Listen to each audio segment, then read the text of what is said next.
कैसे हैं आप लोग?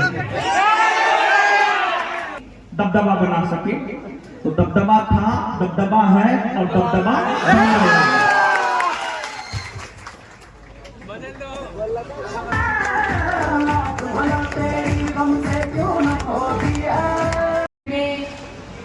डायरेक्टर महोदय जो दरोगा के फैक्ट्री चलाने वाले कहलाते हैं, ये है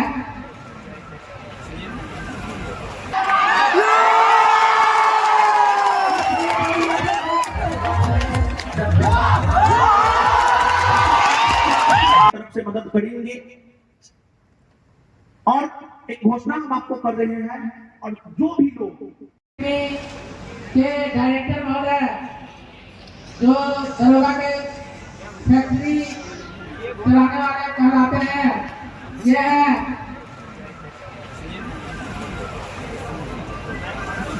रोशन आनंद सर।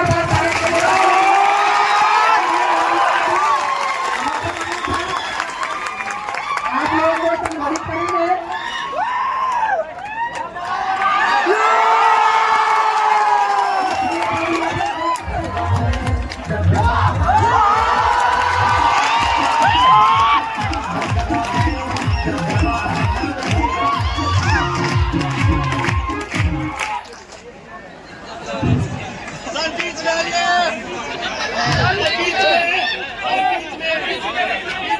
नीचे सर नीचे।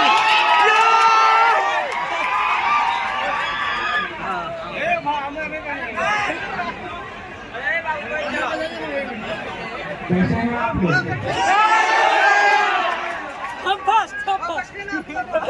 यही जो किताब से दिखाते हैं, इतना जो समय किताब से दिखाइएगा तो हमको लगता है कोई भी परीक्षा करवा सकते हैं।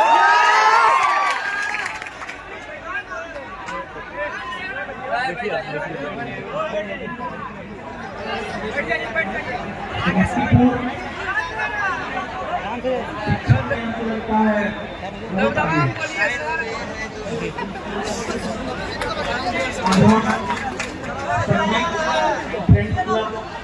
उपस्थित हुए हैं। आवाज नहीं सुनाई दे रहा है?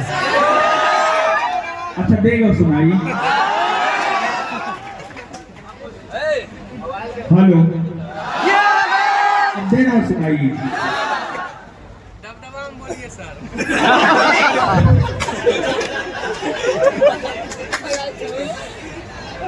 तो संजीव एंड फ्रेंड्स क्लब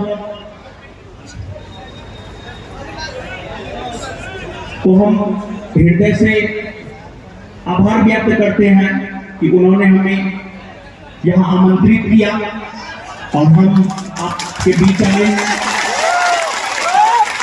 काफी अच्छा लगा हमें। आपका जो प्यार था वो गेट से लेकर के यहाँ तक काफी शानदार दिखा, और थोड़ा बहुत भी घर में थोड़ा बहुत तो हो ही जाता है। तो यहाँ के लोग बोल रहे थे कि सर माफी चाहते हैं। किस बात का माफी?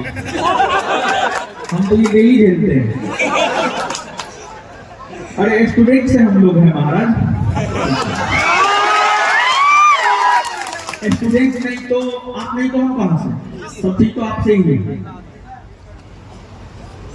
तो ज्यादा कुछ नहीं, 2-4-5 बात जो जीवन में सीखे हैं, बस उतना हम कह रहे हैं आपसे। और ऐसा नहीं कि हम बहुत अलग हैं, आप ही में से हम एक हैं। तो हमने एक चीज महसूस किया है, और जो चीज हम अपने जीवन में महसूस किए हैं वही हम आपके साथ साझा कर रहे हैं। हमने ये महसूस किया है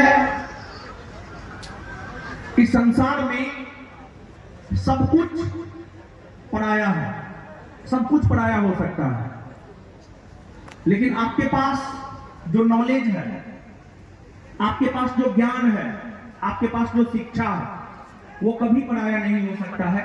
एक समय आने के बाद चाहे हमारे माता पिता हो या आपके माता पिता हो, वो भी आपको छोड़ के चले जाएंगे। और इस संसार में हमको लगता है कि माँ बाप से बढ़ के कोई नहीं होता है। तो जब माँ बाप हमको छोड़ के जा सकते हैं तो दूसरा का तो बात ही आप छोड़िए।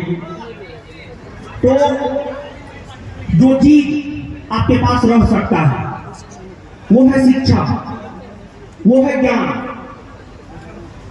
और शिक्षा और ज्ञान ही एक आम इंसान को खास बनाता है। अगर आज आप हमको सुन रहे हैं तो कहीं ना कहीं हमारी ज्ञान की वजह से आप हमको सुन रहे हैं। और अम्बेडकर साहब कहे भी हैं कि संसार में सबसे अधिक गरीब वो है जो शिक्षित नहीं है। तो ऐसे तो आप सब लोग शिक्षित हो रहे हैं, आपको गरीब है नहीं। तो शिक्षा का, नॉलेज का हमारे जीवन में काफी महत्व होता है। किताबी ज्ञान तो जरूरी है ही, किताबी ज्ञान के साथ साथ जो है संसारिक ज्ञान भी जरूरी है। तो ठीक है, आप किताब पढ़ते हैं, किताब पढ़ करके सरकारी जॉब प्राप्त करते हैं और जरूरी है। स्पेशली हमको लगता है कि बिहार में तो ऐसा कुछ है नहीं कि हम लोग कहीं भी किसी भी उद्योग में जाकर के काम करके जो है कमा करके अपना जीवन यापन कर ले। तो अच्छे अच्छे पुस्तकों को पढ़िए और ज्ञान प्राप्त कीजिए और आप अपने जीवन में सफल बनिए, इसकी हम कामना करते हैं। और हम ईश्वर से, जब हम स्टूडेंट लाइफ में थे तो हम ईश्वर से सिर्फ एक चीज मांगते थे कि हमें ईश्वर से पढ़ने की शक्ति दे, बाद बाकी हम सब कुछ कर लेंगे।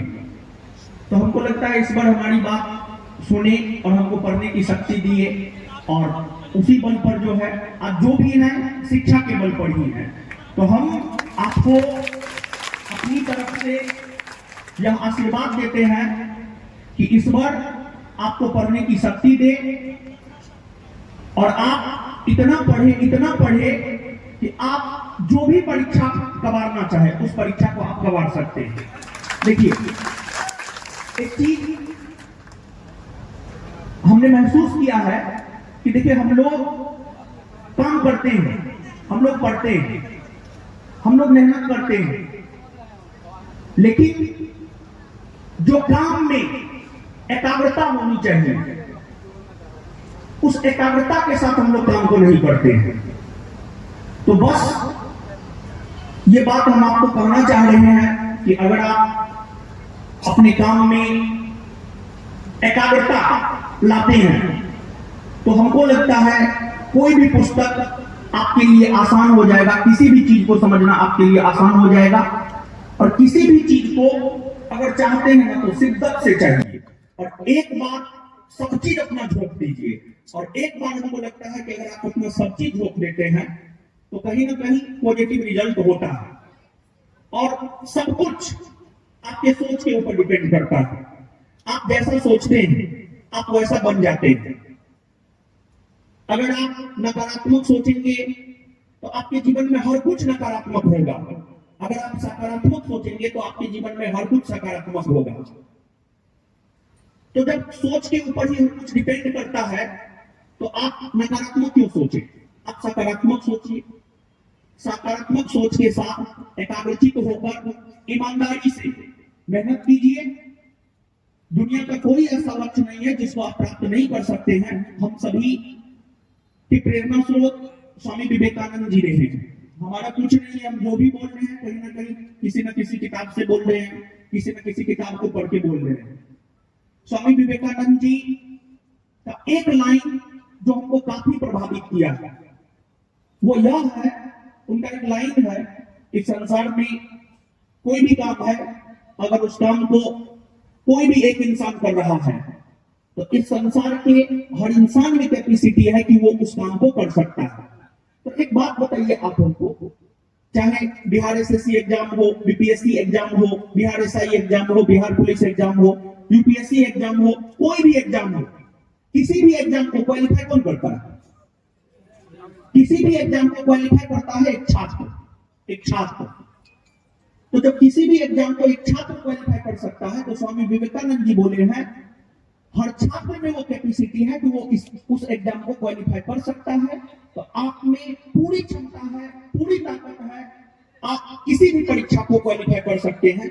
बस नियोजित तरीका से, क्रमवार तरीका से, सही वे में अगर आप पढ़ाई करते हैं तो आप किसी भी एग्जाम को क्वालिफाई कर सकते हैं। और अभी के डेट में हम लोग जिस वर्ग से आते हैं, युवा वर्ग है, युवा वर्ग के लिए सबसे बड़ा प्रॉब्लम क्या है? मोबाइल। इससे बड़ा प्रॉब्लम युवा वर्ग के लिए कुछ नहीं है। जो मोबाइल त्याग दिया, हमको लगता है वो कुछ भी कर सकता है। तो थोड़ा सोशल मीडिया से दूरी बनाइए और एकाग्रचित होकर के जो भी लक्ष्य आपने अपने लिए बनाया है उसको लेकर के ईमानदारी से मेहनत कीजिए। और देखिए, छात्र भी कई प्रकार के होते हैं।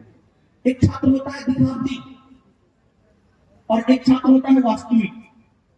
तो दिखावटी छात्र जो है ना, दूसरों को दिखाने के लिए पढ़ाई करेगा, दूसरों को पागल बनाएगा। तो कभी भी दूसरों को पागल बनाने के लिए पढ़ाई नहीं करना, अपने लिए पढ़ाई करना है। और एक बात यहां पे हम कह रहे हैं कि जब तक आप सफल नहीं हो जाते हैं, और सफलता का मतलब सिर्फ ये नहीं होता है कि सिर्फ एक सरकारी नौकरी प्राप्त कर लिए बस सफल हो गए। सफलता का मतलब कदापि ये नहीं होता है। अगर आप ये सोच रहे हैं कि सफलता का मतलब सिर्फ एक सरकारी नौकरी प्राप्त करना होता है, तो आप इससे थोड़ा और आगे सोचिए। सफलता का काफी व्यापक अर्थ होता है। सफलता का मतलब होता है कभी भी ना रुकना। अगर मान लिया जाए कि अभी हम बिहार पुलिस है, एसआई बनेंगे, एसआई बन गए तो डीएसपी के बारे में सोचेंगे, डीएसपी बन गए तो आईएएस के बारे में सोचेंगे। सफलता का ये मतलब होता है निरंतर आगे बढ़ते रहना सफलता का मतलब होता है। तो एक बात कह रहे हैं, ना वफा करेंगे, ना वफा के बारे में सोचेंगे। ना वफा करेंगे, ना वफा के बारे में सोचेंगे। अगर मोहब्बत के बारे में सोचेंगे तो वो अपनी सफलता के बाद सोचेंगे। तो देखिए, कुछ लोग आपके जीवन में ऐसे आते हैं जो आपके जीवन को बना देता है, और कुछ लोग ऐसे आते हैं जो आपके जीवन को बर्बाद कर देता है। लेकिन ये जो 21वीं सदी है, हम भी इसी सदी के हैं। तो इस 21वीं सदी में कोई अपना नहीं है। सारा संबंध झूठा है, सारा संबंध स्वार्थ पे टिका हुआ है। सब कुछ, एवरीथिंग, यहां तक कि हम आपको बता रहे हैं, हम पहले पति पत्नी के रिश्ता को सबसे पवित्र रिश्ता मानते थे, लेकिन जो हमारे समाज में घटित हो रहा है उस रिश्ता को भी हम पवित्र नहीं मानते हैं। कोई भी संबंध स्वार्थ पे टिका हुआ है। जब तक आपसे लाभ कमाया जा सकता है तब तक आपके साथ रह लो। जिस रोज आप यूजलेस हो गए उस रोज टिश्यू पेपर की तरह आप फेंक दिए जाइएगा। तो इसलिए हमेशा वो काम कीजिए जो आपको खुशी देता है। हमेशा वो काम कीजिए जो आपको आगे बढ़ाता है। किसी के खुशी के लिए काम नहीं करना चाहिए। हम आज तक जब से होश संभाले हैं, इंक्लूडिंग हम यहाँ तक बता रहे हैं, हम अपने गार्जियन की खुशी तक के लिए काम नहीं किए हैं। लेकिन हमको जिसमें खुशी मिलता है हम वो काम जरूर करते हैं, और निश्चित तौर पर करते हैं। तो हम अपने जीवन को जितना जिए हैं उस अनुभव के आधार पर हम आपको बता रहे हैं, जो भी काम करना है अपने लिए करना है, अपने खुशी के लिए करना है, और सिर्फ आगे बढ़ने के लिए करना है। देखिए, ये बात हम क्यों कह रहे हैं? जैसे समाज में अगर किसी स्त्री को बच्चा नहीं हुआ है ना, समाज उसको जीने नहीं देता है। वैसे ही अगर पुरुष के जेब में अगर पैसा नहीं हो ना, तो समाज उसको जीने नहीं देता है। तो आप मेहनत करके उस मुकाम को पाइए, और आप किसी भी मुकाम को मेहनत के बदौलत ही पा सकते हैं, दूसरा कुछ नहीं है। अगर आज आप हमको जान पा रहे हैं तो हम 2017 से लेकर के 2024 तक लगातार मेहनत किए और जो भी हमारे मेहनत के बदौलत है, हमारा कोई गौर खबर नहीं है, जीरो से उठे हैं। जैसे हर कोई 2-4 विद्यार्थी से शुरू करता है, हम भी 2-4 विद्यार्थी से ही शुरू किए, लेकिन लगातार मेहनत किए और ईमानदारी से मेहनत किए, सत्य निष्ठा के साथ मेहनत किए और उसी का परिणाम है कि आज आप हमको सुनने आए हैं। तो आपको स्वामी विवेकानंद जी जो कि हम लोगों के प्रेरणा स्रोत रहे हैं, वे जब 1893 में शिकागो में जाकर के भाषण दिए थे, उनका भाषण तो काफी प्रसिद्ध है, भाषण से ही उन्हें प्रसिद्धि मिली। उस भाषण में उन्होंने कहा था कि हमें भारतीय होने पर प्राउड है, हम भारतीय होने पर गर्व करते हैं। क्यों? तो उन्होंने यह बात बतलाया कि भारत ने उन सभी लोगों को शरण दिया है जो सताया हुआ है, विश्व के जो भी सताए लोग हैं उन्हें शरण भारत ने दिया है और इसी वजह से हम भारतीय होने पर प्राउड फील करते हैं। स्वामी विवेकानंद जी के इस स्टेटमेंट से हम अपने जीवन में इस चीज को उतारे हैं, हम जैसे भी हैं, हम यूनिक हैं, हम बेहतर हैं और हम कुछ भी कर सकते हैं। और एक बात हमेशा याद रखिएगा, कपड़ा, मेकअप, ये सब कुछ भी डिसाइड नहीं करता है। अगर कपड़ा डिसाइड करता ना तो महात्मा गांधी और गनर फकीर होकर के देश को आजाद एक लाठी के बल पे नहीं करवा देते। तो कपड़ा और मेकअप कुछ भी आपकी सफलता को डिसाइड नहीं करता है। आपकी सफलता को सिर्फ आप डिसाइड करते हैं। आप जैसा सोचेंगे, आप जैसा करेंगे, आप वैसा बन जाएंगे। तो हम यहां पर स्वामी विवेकानंद जी को एक बार फिर से कोट कर रहे हैं। उन्होंने कहा है कि अशिक्षित को शिक्षा दीजिए, अज्ञानी को ज्ञान दीजिए, तभी हमारा देश महान बन सकता है। और Sanjeet and friends club Samastipur को हम धन्यवाद देते हैं कि वो लोगों को शिक्षा प्राप्त करने में, वो लोगों को ज्ञान प्राप्त करने में मदद कर रहा है और स्वामी विवेकानंद जी के सपना को साकार करने में मदद कर रहा है। इसके लिए बहुत बहुत धन्यवाद देते हैं। और आप लोग इसी तरफ जो है काम करते रहिए और हमसे जहां भी जो भी मदद हो सकता है हम अपनी तरफ से मदद करेंगे। और एक घोषणा हम आपको कर रहे हैं, और जो भी लोग चाहते हैं, जो घोषणा हम करने जा रहे हैं, जो भी लोग चाहते हैं वो संगीत एंड फ्रेंड्स क्लब में कांटेक्ट करेंगे और उसके जरिए ही जो है हम आपको हर कुछ अवेलेबल करवा सकते हैं। तो बहुत ज्यादा कुछ नहीं कहेंगे, हमारा है अब तो दिखावे का जमाना है, कहा जाता है जो दिखता है वही दिखता है। फिर भी हम बहुत कुछ नहीं दिखाते हैं, बहुत कुछ दिखाना पड़ता है जबरदस्ती। हमारा अपना मानना है कि अगर दाहिना हाथ से दिए तो बाएं हाथ को भी पता नहीं चलना चाहिए, लेकिन अब कुछ मजबूरी है जिस वजह से चीजों को दिखाना पड़ता है। तो अनाउंसमेंट हम आपको ये करने जा रहे हैं कि जो भी लोग सच में करना चाहते हैं, आपको पता है एक बात, बी आर अम्बेडकर एक महान जाति में पैदा हुए थे और उन्हें शिक्षा में मदद कौन किया था पता है? उन्हें शिक्षा में मदद किया था बड़ौदा के सायाजीराव गायकवाड़ तृतीय। बड़ौदा के महाराज सायाजीराव गायकवाड़ तृतीय ने उन्हें शिक्षा में मदद किया था। क्यों मदद किया? इसलिए मदद किया क्योंकि टैलेंटेड थे।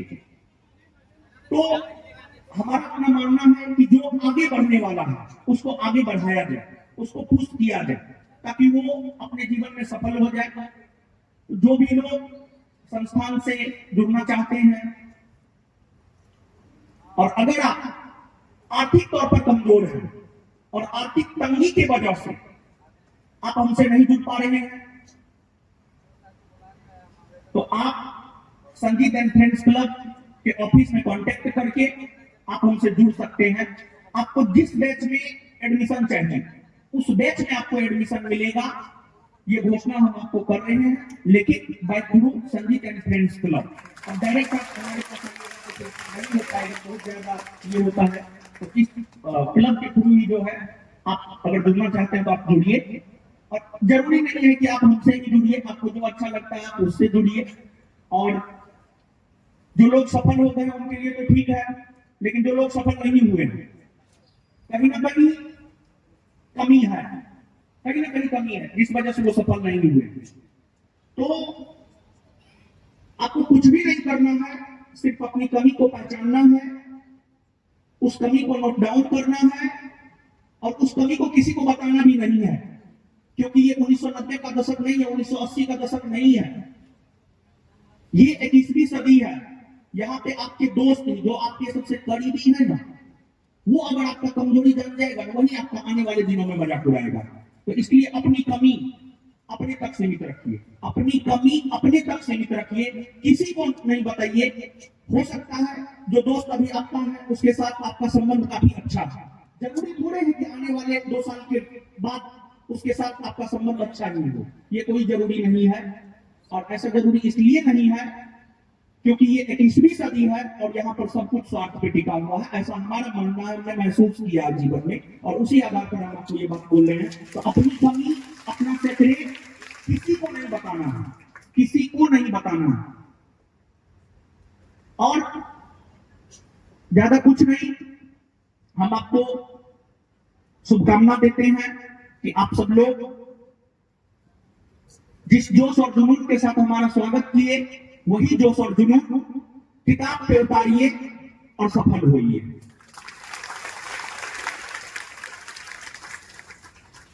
और भी अगर आप हमसे कुछ पूछना चाहते हैं तो हम आपके पास माइक भिजवाते हैं, आप हमसे पूछिए, हम प्रयास करेंगे आपके सवालों का जवाब देने का। और जरूरी नहीं है कि हम जवाब दे नहीं दे, क्योंकि हम भी इंसान ही हैं और हमसे जो भी गलती भूल चूक हुआ होगा माफ कीजिएगा। हम भी इंसान हैं, गलती इंसान से ही होता है, अगर हम भगवान होते तो फिर हमसे गलती नहीं होता। तो माइक दीजिए। तो अगर कोई पूछना चाहते हैं हाथ रखिए, ज्यादा से ज्यादा 5 मिनट ध्यान देकर, समय का अभाव है। अगर पूछना चाहते हैं तो ठीक है, आगे आ जाइए, आगे आ जाइए गुरु जी, आगे आइए।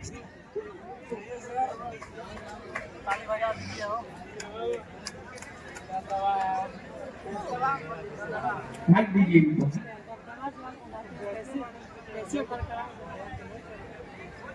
पूछिए। सबसे पहले सर आपको हम प्रणाम करते हैं कि आप यहाँ तक आए।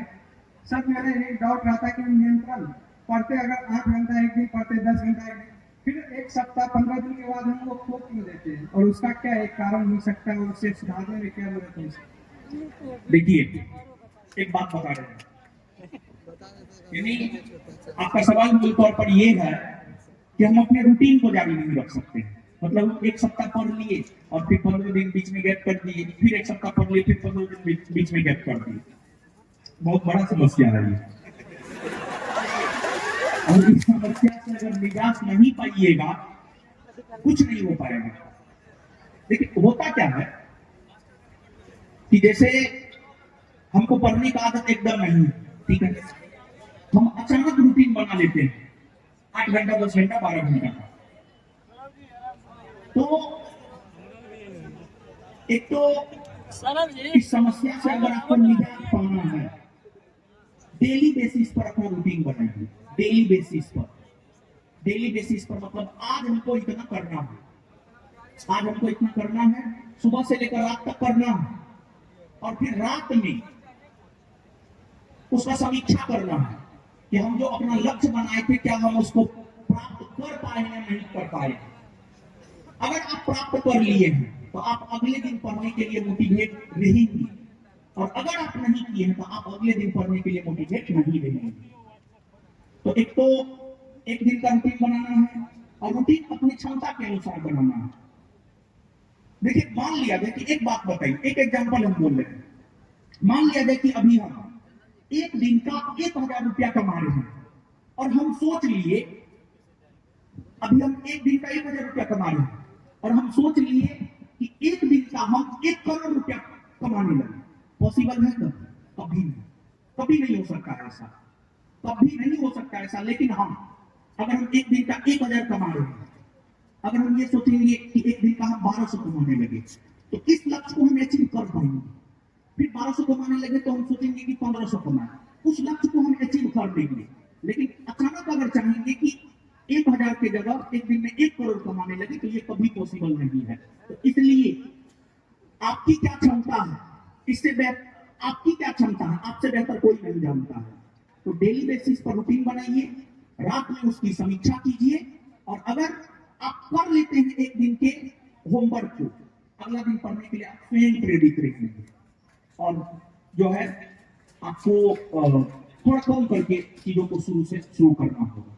इस टेक्निक को आप अपनाइए, और सप्ताह में 7 दिन होता है, 5 से 6 दिन पढ़िए। एक दिन फुल मस्ती कीजिए, फुल सोइए। एक दिन आप उस काम को खूब कीजिए जो आपको सबसे ज्यादा पसंद है। जैसे हम आपको बता दें, रविवार को, ऐसे परीक्षा आने पर जो है रविवार को हम क्लास लेते हैं, लेकिन हमको अपने जीवन में सबसे पसंद है पढ़ाना। पढ़ाने के बाद अगर दूसरा कोई हमारा पसंदीदा काम है तो वो है सोना। रविवार को हम जरूर सोते हैं, रविवार को हम करते ही नहीं है। तो एक दिन अपने आप को दीजिए, अपने आप को नहीं दीजिएगा, अपनी समीक्षा नहीं कीजिएगा तो कैसे आगे बढ़ पाइएगा। समीक्षा करना जरूरी है। देखते हैं सरकार जो नीति लागू करता है, समीक्षा बैठक करता है, तो अपने आप को समय देना बहुत जरूरी है। और हम लोग किसी सुंदर लड़की को कह देते हैं